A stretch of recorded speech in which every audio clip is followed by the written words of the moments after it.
தருமபுரி அருகே 3 வயது சிறுவன் கொலை வழக்கில் வெங்கடேஷ் என்பவரை போலீசார் கைது செய்திருக்கிறார்கள். சிறுவர்கள் இருவரையும் கொலை செய்ய திட்டமிட்ட வெங்கடேஷ் கடத்தல் நாடகமாடியதும் அம்பலமாகி இருக்கிறது. விவரங்களோடு இணைகிறார் நமது செய்தியாளர் சதீஷ்மணி. வணக்கம் சதீஷ்மணி, இந்த கொலை வழக்கு குறித்தான முழு விவரங்கள் என்ன? மேலும் போலீசாரின் விசாரணையில் என்னென்ன தகவல்கள் வெளியாகி இருக்கிறது?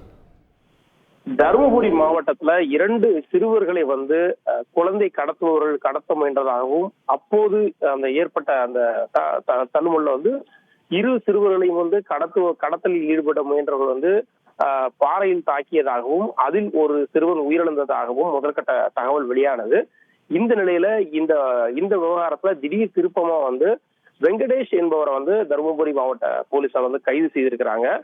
அவர் என்னன்னா, இந்த வெங்கடேஷ் என்பவர் உயிரிழந்த சிறுவனின் தாயாருடன் தவறான தொடர்பில் இருந்ததாக கூறப்படுகிறது.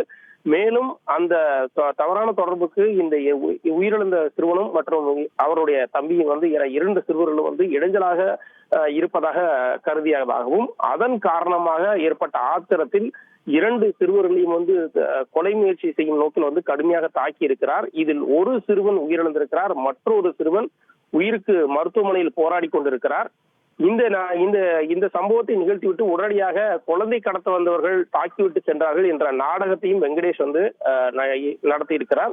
அதன் பின்பாக வெங்கடேஷ் தான் இந்த 2 குழந்தைகளையும் மருத்துவமனைக்கு சென்று சேர்த்திருக்கிறார். இது தொடர்பாக விசாரணையில் இறங்கிய போலீசார் வெங்கடேஷை முதலில் கைது செய்திருக்கிறார்கள். அவரிடம் நடத்தப்பட்ட விசாரணையில் தான் மேற்கண்ட தகவல்லாம் வெளியாயிருக்கு.